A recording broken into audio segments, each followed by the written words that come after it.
Jesus vai atrás das pessoas e fala assim, gente, não é só isso que existe para viver, tem um outro jeito de viver. Tem um jeito de viver aqui na Terra da mesma forma como as coisas são feitas lá no céu.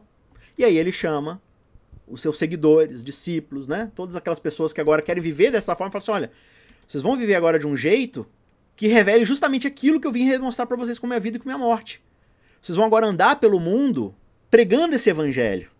E aí a gente vem aqui para Apocalipse, finalmente, Apocalipse 14, nas mensagens angélicas, onde se fala do evangelho eterno. E aí o verso 6 diz, vi outro anjo voando por meio do céu, tendo o evangelho eterno para pregar aos que se assentam sobre a terra, e a cada nação, tribo, língua e povo, dizendo em grande voz, qual que é esse evangelho eterno? Temei a Deus e dá-lhe glória, pois é chegada a hora do seu juízo, e adorar aquele que fez o céu, a terra, o mar e as fontes das águas. Né? Logicamente aqui, como todo bom estudante de Apocalipse já compreendeu, ele está citando literalmente aqui o mandamento do sábado. Só que ele não está citando o mandamento do sábado simplesmente por citar o mandamento do sábado. Aí a gente tem que voltar na essência das coisas. Qual que é a verdade que o sábado carrega acima de todos os outros mandamentos, englobando todos os outros mandamentos? Eu adoro e temo a esse Deus porque ele é o criador de todas as coisas. E o criador é aquele que diz o certo e o errado. A palavra que traz tudo à existência pela sua voz é a mesma voz e a mesma palavra que diz isso aqui é bom, isso aqui é mal. Então veja, gente, tudo está errado. E tudo aconteceu dessa forma porque vocês resolveram fazer o contrário lá no Éden. Mas agora eu tenho um evangelho para vocês. Isso aqui está chegando ao fim. Qual que é o caminho para fora de Babilônia? É temer a Deus e lhe dar glória. Sabendo que ele está trazendo o seu juízo. Que juízo? O dia do Senhor. O dia onde Deus vai destruir todo o autoritarismo satânico. Vai destruir toda a imposição humana e vai instaurar o reino de Deus. Para que as coisas sejam feitas aqui na Terra como elas são feitas no céu, como elas são feitas no Éden, como elas são feitas no coração de cada um que se entregou a Cristo pela fé. Por outro lado, aparece um segundo anjo dizendo assim, olha, sabe Babilônia? Sabe aquela filosofia de imposição que foi derrotada na cruz? Aquela filosofia de escravidão, de colocar o próprio eu acima de tudo? De forçar as pessoas ao seu ponto de vista, de querer sair da vontade de Deus e fazer com que todo mundo dobre seus joelhos perante você, porque você é o maioral? Então, Babilônia caiu. Esse jeito de viver, gente, está com os dias contados. Aquele que vive para si está com os dias contados. Não vai dar para viver mais. Por quê? Porque essa filosofia de vida foi derrotada e ela está com os dias contados. Então, o dia do Senhor, que é o dia que vem para acabar com o autoritarismo, com a injustiça, com aquilo que é mal, está chegando. Então, Babilônia, quem é Babilônia? É aquela que tem dado a beber a todas as nações do vinho da fúria da sua prostituição. O que isso quer dizer? O que quer dizer Babilônia dado o vinho da prostituição para todas as nações? Significa contaminar todas as nações com essa filosofia satânica. Viva para si. Né? Aí talvez alguns que ouçam podem falar assim, mas você está se esgueirando para não falar das verdades que tem que ser faladas. Gente, a gente já está cansado de ouvir essas coisas. E elas são importantes, mas se a gente não entende, como na semana passada, a essência por trás de tudo isso, a gente fica só decorando regras. E a gente precisa raciocinar o porquê a gente chega nessas discussões. Tudo começa aqui dentro, no meu coração. Será que eu bebi o vinho de Babilônia? Não, porque eu não guardo domingo, eu guardo sábado. Tudo bem que eu guardo o sábado sendo uma pessoa odiosa, egoísta, fofoqueira, orgulhosa, que me coloca acima de todo mundo, que não é generosa, que não visa o bem do outro. Mas sabe o quê? Eu obedeço os mandamentos perfeitamente. Então Deus não pode me mandar para o inferno. Eu guardo a lei. Eu guardo o sábado. Eu vou para a igreja verdadeira. Mas eu não percebi que eu bebi do vinho de Babilônia. Porque eu estou fazendo as coisas, teoricamente certas, pelos motivos errados. Então, de certa forma, eu não estou fazendo as coisas como Deus falou que era para fazer. Mesmo fazendo as coisas que ele falou que era para fazer. Eu estou fazendo o que ele falou para fazer, mas do jeito que ele falou que não era para fazer. E aí a gente fica brigando pela forma como a gente deve fazer isso, tal. E aí, sem perceber, aí a gente volta lá na citação de Ellen White. Como é que a gente é romanista? Quando a gente professa o nome de Deus vivendo do jeito de Satanás. Isso é beber do vinho de Babilônia. E aí, ele diz, essa filosofia de vida, esse reinado, acabou, caiu. E aí a gente chega na terceira mensagem. Se alguém adora a besta e a sua imagem, e recebe a sua marca na fronte ou sobre a mão, também esse beberá do vinho da cólera de Deus. E ele começa a falar, né, do juízo, do fogo, né, de tudo aquilo que está acontecendo. E a gente fala assim, mas aqui está falando de fogo e está falando de destruição final. Basicamente o que ele está dizendo aqui, ó, se alguém adora a Babilônia, vai morar em Babilônia.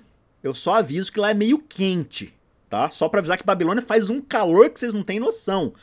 Mas, gente, a destruição de Babilônia é tipo assim, olha, Eu vou pegar vocês, vou colocar em Babilônia e vou acelerar em velocidade 1 milhão para as coisas acontecerem instantaneamente o que aconteceria em 1 milhão de anos. O que acontece no fogo de Babilônia, que a gente chama ali de inferno, de destruição, é se Babilônia for levada às últimas consequências.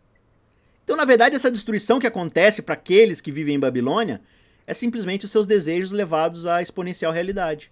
Aqui na Terra, quando alguém impõe sua vontade de forma autoritária, cara, pergunta para qualquer judeu que viveu o Holocausto, ele vai te falar assim, eu estava no inferno.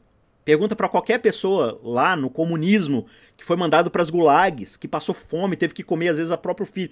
Eu vivia no inferno. Comunismo chinês, todos esses lugares onde o ser humano se coloca, e aqui a gente está falando de casos extremos, mas em cada lugar onde um indivíduo força isso no outro de uma forma que destrua a vida dessa pessoa, ele está fazendo um micro-inferno. Porque se o reino de Deus é o lugar onde as coisas são feitas aqui na terra como elas são feitas no céu, o inferno é o lugar onde as coisas são feitas aqui na terra como elas são feitas no inferno. Então é isso. Deus vai pegar e falar assim, olha, da mesma forma como Israel foi parar em Babilônia, aqueles que vivem em Babilônia vão parar na quintessência, na essência de Babilônia. A mútua destruição. Essa é a consequência final. Não tem a ver com eu vou matar todo mundo que discorda de mim, porque ele já mostrou o que ele faz com quem discorda dele. Ele dá 1, 2, 3, 4, 9 mil chances e dá a própria vida se for necessário para ver se a pessoa se convence ou não. Agora, não tem o que eu fazer. Se você quiser levar esse jeito seu de viver para toda a eternidade. Uma hora eu vou ter que encerrar isso. Uma hora o dia do Senhor vai vir. Porque sempre que Torre de Babel começa a tocar o céu, Deus aparece para destruir. E Deus está falando assim, eu não vou deixar o mal agir para todos sempre. Porque também um Deus que é indolente com o pecado é um Deus injusto. Deus está irado contra o pecado e o que ele faz na humanidade. Ele só, né? O que Paulo vai falar. É a misericórdia de Deus que nos conduz ao arrependimento. Agora, não ache que não vai ter juízo. Deus um dia vai vir para julgar e encerrar isso. Ele está falando, olha, se alguém adora a besta, o que é adorar a besta? Não é se ajoelhar diante do Papa e beijar a mão do Papa. Adorar, assim como adorar a Deus é viver a vontade de Deus, adorar a besta é viver a filosofia da besta na minha vida. Eu posso detestar os católicos, só para concluir. Eu posso detestar os católicos, posso detestar o Papa e querer ir longe de mim. Mas se eu vivo a filosofia dele na essência da minha vida, sendo adventista, eu estou adorando a besta com a minha vida. Então, o que está aqui nessa terceira mensagem? Essa ideia da marca da besta, de novo, né? De adorar a imagem, de receber a marca na fronte, na mão. Mas a ideia aqui é, de novo, se você tem a marca da besta, você tem a marca de Deus. A gente fala assim, é o domingo e o sábado. Não.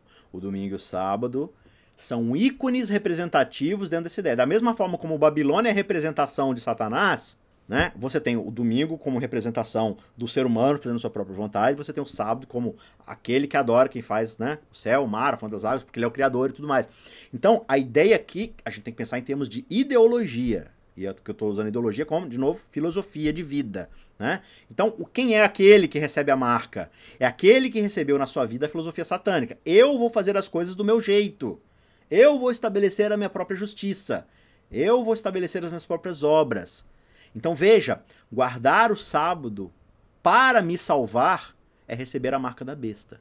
Nesse momento tem um monte de gente que já deve estar querendo me apedrejar. Estabelecer a justiça pelas minhas próprias obras é olhar para o arco-íris e falar, vou construir uma torre. Vocês entenderam qual que é a ideia aqui? Entendeu? Então, veja, o sábado está dizendo o seguinte, eu não confio nas minhas obras porque foi Deus que criou tudo, as obras são dele, portanto eu descanso na justiça dele, alcançado por Cristo na cruz. Então, o que é guardar o sábado? Eu guardo o sábado porque Deus criou todas as coisas, porque ele é soberano, porque ele é redentor, assim como o criador. Então, por exemplo, né, hoje a gente tem aí a grande briga de esquerda e direita. E aí o que eu acho mais engraçado, assim, agora estou falando da direita especificamente, né, eu, por exemplo, tenho um pensamento mais orientado para a direita, se você pegar alguns valores, mas eu acho muito engraçado assim, não, eu sou de direita. Aí a pessoa começa a defender um monte de coisa que você associaria com a esquerda, mas eu sou de direita, né? Aí, às vezes, assim, aí o presidente, o presidente tem que governar lá, é um monte de problema. Às vezes, o presidente toma certas medidas que tem mais a ver com uma ideologia à esquerda. Tipo, algumas coisas economicamente mais, né, trazidas pro governo e tudo mais. O Estado mais forte, mais presente, mais populista e tal. Não, mas ele é de direita. Mas ele tá fazendo negócio de esquerda. Não, mas ele é de direita. Da mesma forma do outro lado, né? O pessoal acusa muito o Lula lá, tipo assim, não, o Lula é de esquerda, sindicalista e tal. Aí o Lula foi lá e começou a fazer umas coisas mais, em alguns sentidos, liberais ali e tal, que muito da galera mais roxa da esquerda fala, o Lula foi meio neoliberal. Então, tipo assim, aí fica essa discussão. Não, mas eu digo que eu sou de um conjunto ideológico, mas eu faço as coisas, né, que são contrárias ou que são opostas a essa ideologia. Peraí, então, né? Então veja, não, eu guardo o sábado, mas qual sábado que você guarda? O sábado da justiça pela fé, da confiança nas obras de Deus, em aceitar Deus como Criador, em permitir que Ele seja Senhor e soberano sobre minha vida? Ou o sábado onde eu estabeleço minha própria justiça, onde eu faço as coisas do meu jeito, onde eu trato as pessoas que não entenderam a verdade do Evangelho de uma forma completamente satânica, né? Desprezando, né? Jogando ali aquilo que Ellen White fala lá no começo e tudo mais. Eu tô trazendo a marca da besta. Aí o que eu tô fazendo? Eu tô pegando o sábado, amassando ele e transformando ele num domingo. Essa que é a grande ideia. Da mesma forma, você vai ter pessoas assim que nunca entenderam a verdade do sábado específica ali dentro de toda a ideia teológica do sábado, mas a forma como ela viveu, se lhe fosse apresentado o sábado dentro desses princípios, provavelmente ela concordaria e abraçaria isso na vida dela. E ela vai ter a oportunidade disso no fim.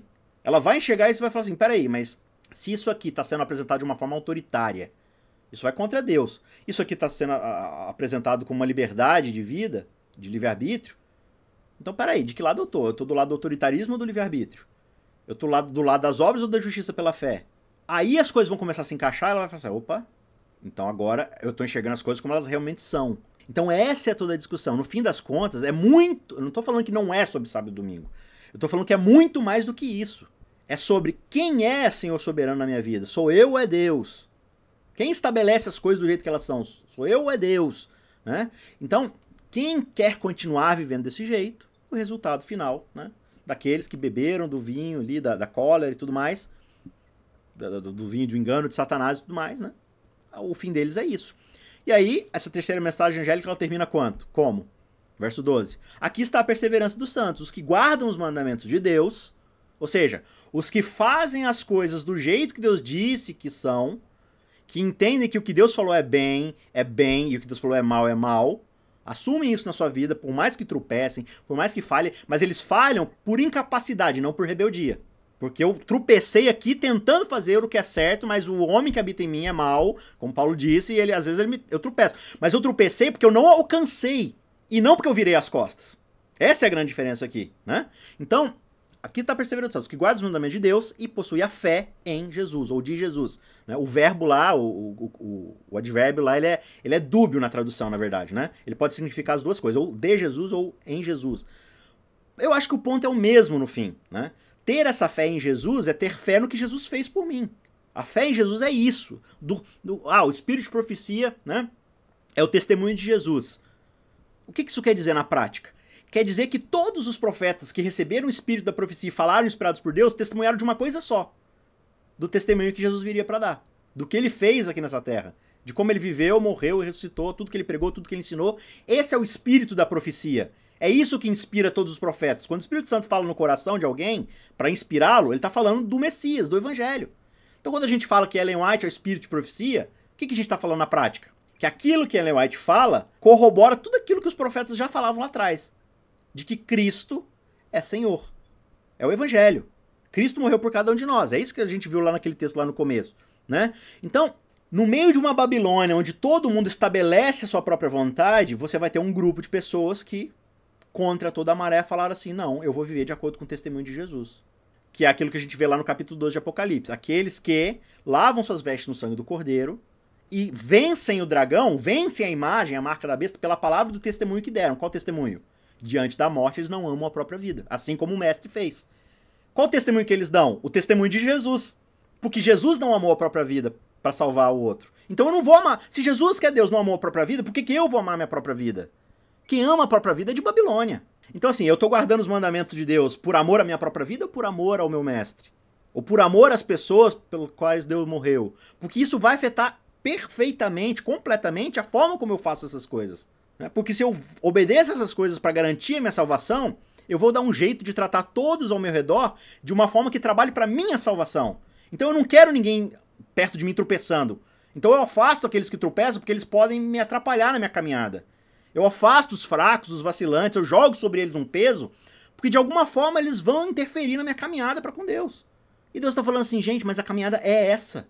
É pegar os que estão no meio do caminho, tropeçando, caindo, com fome, errando aqui e ali, e falar assim, levanta.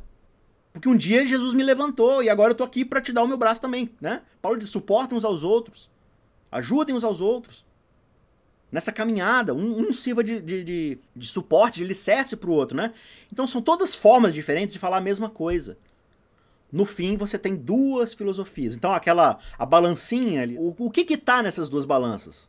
São duas filosofias. É a filosofia de Cristo e a filosofia de Satanás. A questão é, a minha vida me levou para qual direção? Qual foi a filosofia que eu absorvi na minha vida? Foi a de Cristo, mas eu não vivi isso de forma perfeita. Cara, mas assim, se você puder viver para toda a sua vida com uma filosofia, qual você escolheria? Sem dúvida de Cristo. Bem-vindo e receber por herança, benditos de meu Pai, o reino que está esperando por vocês. Agora, assim, se você pudesse viver 1 milhão de anos, qual filosofia você viveria? Sem dúvida eu viveria para mim mesmo, para todo sempre. Assim, já que viver para si mesmo para todo sempre é a morte, então é a morte que você está escolhendo. Então, assim, no fim das contas, o juiz é isso, é uma escolha. Então, quando ele diz assim, olha, fechamento da porta da graça, quem é santo continua a se santificar, quem é ímpio continua a fazer impurezas, não é a porta do Enem.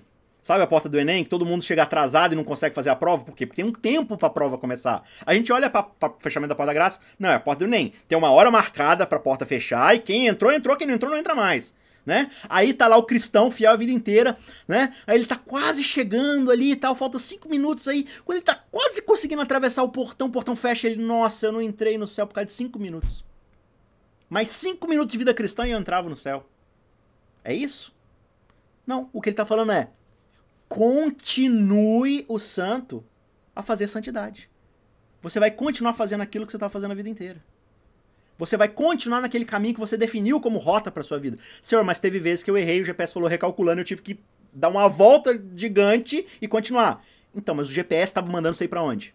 Estava mandando você ir para uma direção específica. Não era para lá que você queria ir? É para lá que eu queria ir. Você chegou, parabéns. Senhor, mas assim, a minha vida inteira eu estava indo para contramão, isso me levou para muito longe, então o caminho de volta foi muito mais longo. Assim, eu tô na metade do caminho, tá, mas para onde você estava caminhando? Para essa direção, parabéns, você chegou. É isso, gente.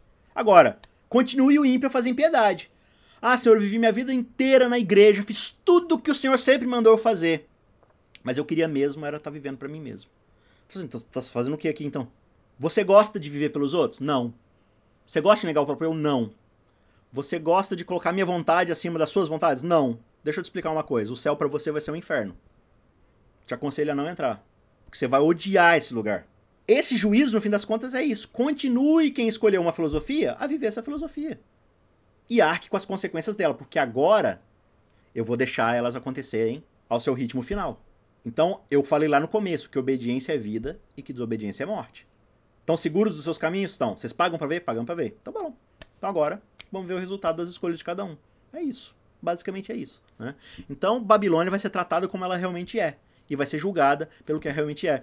E aí a gente vê essa imagem ali de Babilônia, do Apocalipse, como essa guerra final ali de Satanás tentando unir essas últimas forças para guerrear contra Deus, né? Contra os santos do Altíssimo, né? Contra os descendentes da mulher ali e tudo mais. E aí a gente começa a ver alguns paradoxos ali no Apocalipse. Porque, por exemplo, a gente observa lá no capítulo 5 uma descrição desse Cristo que venceu a guerra, né? Que guerreou ali, que conquistou e tudo mais. Né? Por exemplo, a gente vê lá em Apocalipse 5, quando um anjo fala assim, olha, quem é que é digno de quebrar os selos e abrir o livro? E aí João percebeu, olha, ninguém no céu, nem sobre a terra, nem debaixo da terra, ninguém podia abrir o livro, nem mesmo olhar para ele. E eu chorava muito, porque ninguém foi achado digno de abrir o livro, nem mesmo de olhar para ele. Aí um dos anciãos me disse assim, não chore, João. O leão da tribo de Judá, a raiz de Davi, ou seja, o nosso general, o nosso rei, guerreiro, o leão, aquele que guerreia, ele venceu para quebrar os 7 selos e abrir o livro. Assim, um leão, filho de Davi, não, é o cara, é o guerreiro. Ele venceu na base da pancadaria, ele destruiu todo mundo na base da violência, e por isso ele conquistou, derramou sangue de todo mundo, e agora ele pode quebrar o selo, né? Aí você vai pro verso 6, João se vira e fala, no meio do trono e dos 4 seres viventes, entre os anciãos, vi de pé um cordeiro parecendo como tendo sido morto. João tá de costas pro trono, e os anciãos falam, olha, o leão guerreiro, o general da tribo de Davi. Aí João se vira e vê um cordeiro ensanguentado, quase morto. É muito lindo isso. Porque aquele que é digno de abrir o selo foi aquele que venceu com o seu próprio sangue e não o sangue dos seus inimigos. A vitória foi conquistada no derramamento do seu próprio sangue, na negação do seu próprio eu. Então, quando o Apocalipse descreve ali Jesus cheio de roupa ensanguentada, a gente até pode supor que esse sangue é dele mesmo. Claro que depois você vai ter uma imagem ali dele guerreando mesmo, de forma, né, pisando seus inimigos, tal, pisando sangue ali e tal, porque sua ira vai ser derramada de fato. Mas a gente não percebe que ele só tá fazendo isso agora porque a batalha foi vencida. A guerra, aliás, foi vencida. As batalhas agora estão terminando. E aí a gente vê essa imagem dele com uma espada que sai da boca. E essa espada que sai da boca, que é afiada para cortar, né, separar o semeador ali para tudo, para todo esse processo é o quê? É justamente definir por conta própria o que é certo e errado, né? Ele vai finalmente cortar a realidade e falar assim, olha, isso aqui que eu disse é certo, vocês viram por A mais B que tá certo, isso aqui é errado, vocês viram por A mais B que tá errado, então agora eu vou limpar a guerra, eu vou finalizar a guerra e eu vou limpar o mundo, a realidade, o cosmos, dessa presença maligna. Porque essa ideologia não pode ser vencida na base da violência. Não é a força e o poder que vence. Gente, o que acontece lá no dilúvio? Deus pega a ideologia de Satanás, que tá quase terminando de destruir a Terra, e afoga ela. Joga todo mundo debaixo da água e fala assim, não, agora eu vou acabar com a maldade do ser humano. Aí Deus chama o homem mais justo da Terra e fala assim, ó, você vai começar tudo de novo. E aí você vira a página, o mal já voltou todo de novo. Porque você não tem como vencer uma ideologia pelo poder e pela força. Se Deus não pode, entre aspas aqui, entre aspas não, se você entende a realidade ontológica aqui, é de fato isso. Não tem como Deus vencer essa guerra com seu poder. Porque se ele destrói todo mundo que discorda dele, ele perdeu a guerra. Porque a guerra é, Deus destrói quem discorda dele. Ah, é? Então vou matar todos vocês. Falei? Satanás queimando, pegando fogo. Ah, falei! Venceu. Aí todo mundo agora só vai se relacionar com Deus por medo. Satanás venceu a sua proposta de batalha. Então para Deus ganhar, como é que ele tem que ganhar? Mostrando que Satanás está errado. Como é que você destrói uma ideia? Mostrando que essa ideia está errada. E a cruz é sobre isso. Na cruz, o Cristo peladão deixa Satanás mais peladão ainda. E na sua nudez, Satanás se revela por quem ele realmente é. Um tirano. E as acusações de que Deus é tirano caem sobre ele mesmo. Porque no fim ele acusava Deus de quem ele é. Né? Então agora, finalmente, todo o universo, todo o cosmos, os seres não caídos, tudo, toda a criação falou assim, não, ele é digno de quebrar o selo e reconquistar a Terra. Por quê? Porque ele já provou por A mais B que a Terra pertence a ele. A gente já viu as alternativas. A gente já viu as propostas de governo no debate. E o que aconteceu?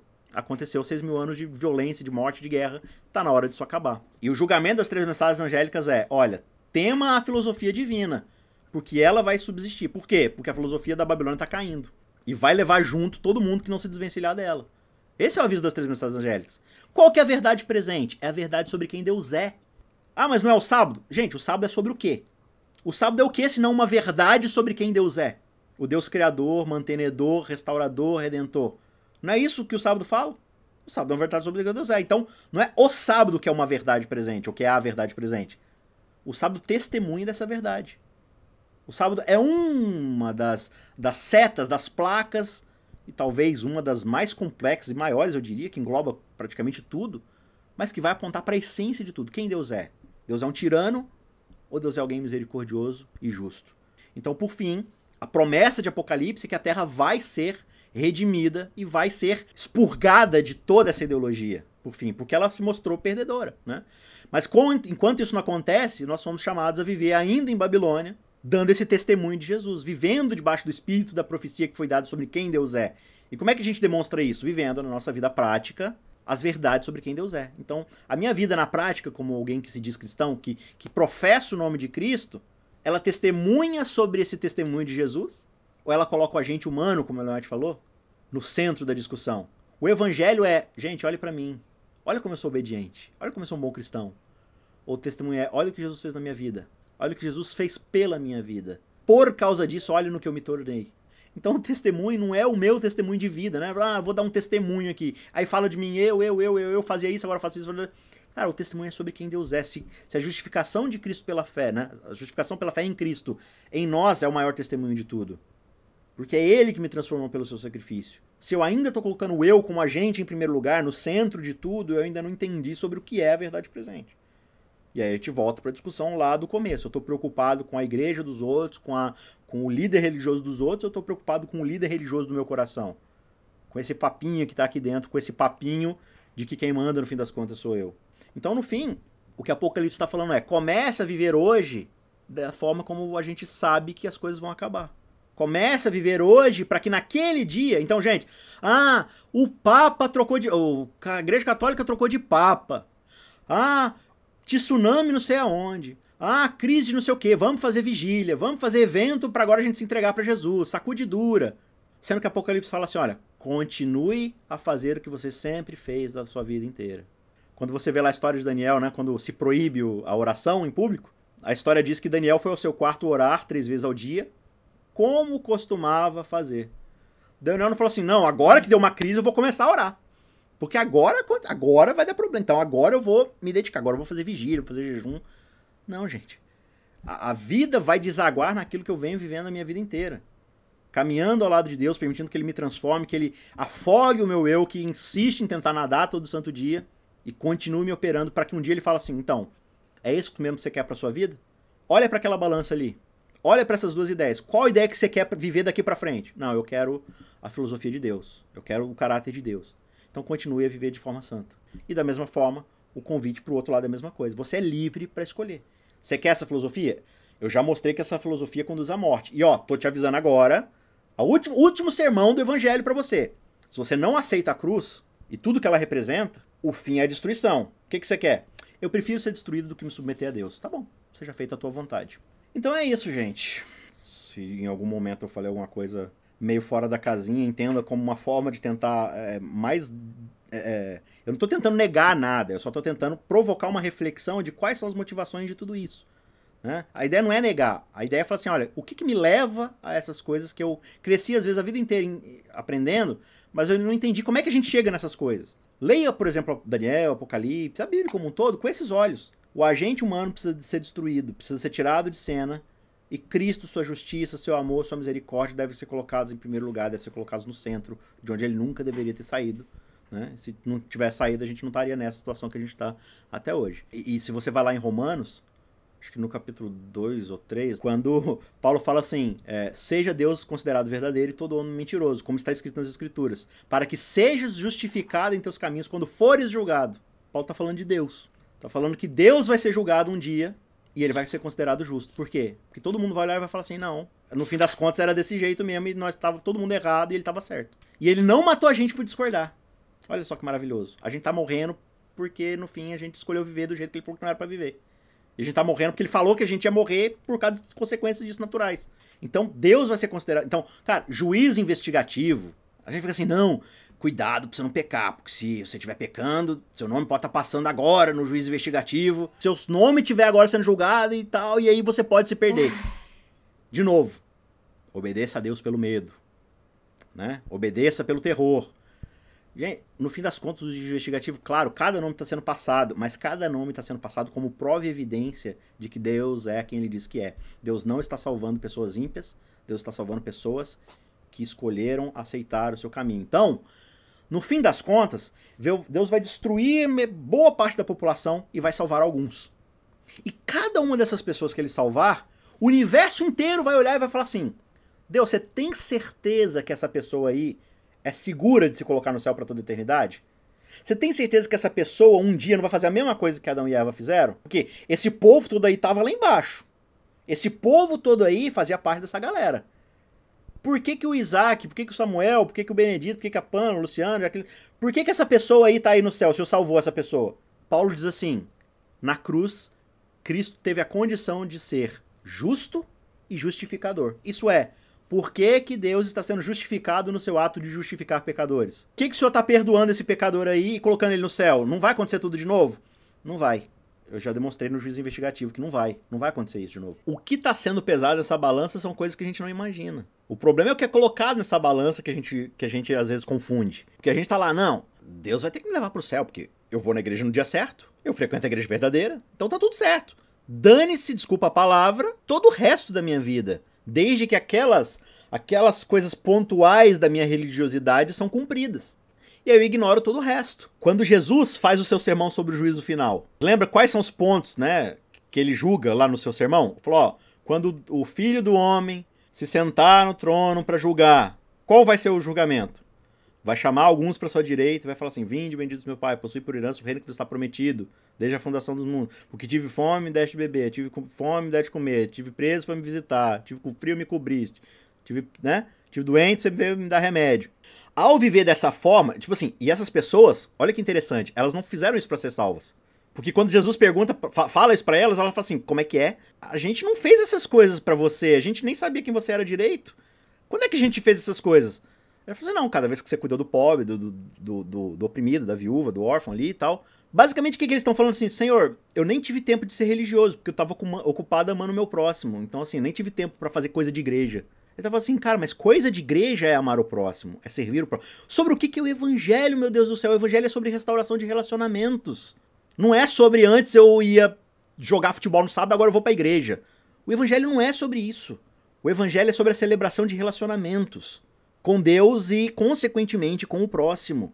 É o que está sendo restaurado, que foi quebrado lá no Éden. Essa é toda a ideia de tudo, né? E aí ele vira pro lado e fala assim, olha, o resto agora vai pra minha esquerda. Por quê? Porque, mas Senhor, em teu nome a gente foi pra igreja, a gente fez culto, a gente devolveu o dízimo, a gente guardou o sábado. Senhor, em teu nome a gente expulsou demônio, a gente jejuou. E Senhor, em teu nome a gente fez coisa de igreja. Aí Deus vira e fala assim, você tem certeza que era em meu nome? Carregar meu nome não é dizer Senhor, Senhor. Nem todo que, não é isso que ele diz? Nem todo que diz Senhor, Senhor entrará no meu reino. Mas aquele que faz o quê? A vontade do meu pai. Qual que é a vontade do meu pai? Tive fome, me deste de comer. Tive sede, me deste...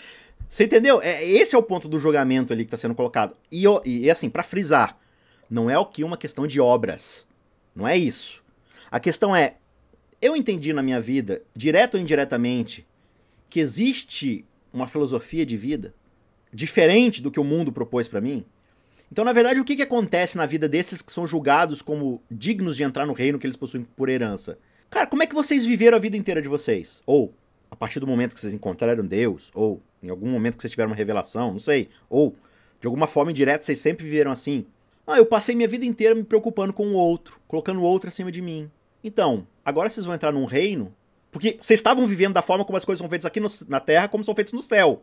Então vocês estavam vivendo dentro de uma ilha, algo que existe um continente inteiro para se fazer. Então, assim, vocês estavam dentro da Terra, que é hostil a Deus, vivendo dentro de uma ilha onde se faz a vontade de Deus aqui na Terra como ela é feita no céu. Em vez de viver na ilha, por que vocês não vão agora pro continente? Entendeu? Porque lá as coisas são feitas assim desde a eternidade. Então agora vocês só vão morar num lugar que é a representação perfeita, exata, santa e plena daquilo que vocês tentaram fazer de forma tosca a vida inteira. O que é a parábola dos talentos, né? Muito bem, servo bom e fiel. Você foi fiel com pouco, agora você vai ser fiel no muito. Entra no gozo do teu Senhor. O que é o gozo do teu Senhor? O que é a plenitude do gozo do Senhor? É ter o dobro do trabalho que você tinha antes. Porque você tinha 5 responsabilidades de talento, agora você tem 10. Então assim, cara, o que é entrar na alegria, na plenitude de Deus? Agora você vai poder viver de forma plena, perfeita, sadia, boa, aquilo que você tentava fazer dentro de um mundo de pecado. Então veja, gente, salvação não é ser salvo de morrer no inferno queimado. Salvação é ser salvo da minha inabilidade de viver as coisas aqui na terra como elas são no céu. É por isso que a gente fica com essa briguinha de fé versus obras. Se eu entendo que salvação é ser salvo da minha inabilidade de viver como Cristo, de viver como eu fui criado para ser lá em Adão, então eu entendo que ser salvo é ser salvo para esse tipo de vida. E o céu vai ser a complementaridade, vai ser a perfeição, vai ser a estabilização, a glorificação daquilo que começa hoje na minha vida. Que esse é o processo de santificação, até ser dia perfeito, quando Cristo voltar e tudo mais. É um juízo de ideias, e quem decidiu sua ideia, decidiu. Quem é ímpio vai continuar assim impurezando. Quem é santo já está lá dentro. Todo mundo que está no céu quis estar no céu. Todo mundo que está fora do céu quis ficar de fora do céu. É uma escolha. O juízo final não é uma imposição arbitrária de Deus. E aí, esse que é o lance. A balança do juízo é: já demonstramos que uma ideia é superior à outra. Escolham. Todas as provas foram reunidas. O veredito é de vocês. Deus não está impondo o veredito. Ele está deixando escolher quem é santo, continua a se santificar. Ou seja, todo mundo hoje que quiser estar no céu, vai estar no céu. Em que sentido? No céu de Deus, não no meu céu. Qual que é o céu de Deus? É o céu do sacrifício, da misericórdia, né? da negação do próprio eu, da soberania de Deus, de me submeter à vontade do Espírito, permitir que o Espírito santifique minha vida para que eu me torne uma pessoa amável. Porque o que a gente leu lá no começo? Toda a verdade que foi revelada a Moisés era sobre o caráter de Deus. Já que o céu é governado por um Deus justo, misericordioso, que dá seu próprio filho para salvar os pecadores, que abre mão do seu próprio conforto para pisar o barro e morrer xingado e despido e pelado na cruz em vergonha, esse é o Senhor que eu sirvo. E eu sou convidado a ser imagem e semelhança dele. Eu quero isso? Quero. Então o céu é seu. Se é esse o céu que eu quero, Todo mundo que quer o céu vai estar no céu. Quem não vai estar no céu? Quem não quer esse céu. Quem quer o céu da boca da onça, o céu do eu. O céu onde eu sou mais importante que tudo. Eu não quero me sacrificar. Eu não quero ter prejuízo em momento algum. Eu não quero deixar de ganhar em toda oportunidade possível. Inclusive, quando a matéria é salvação.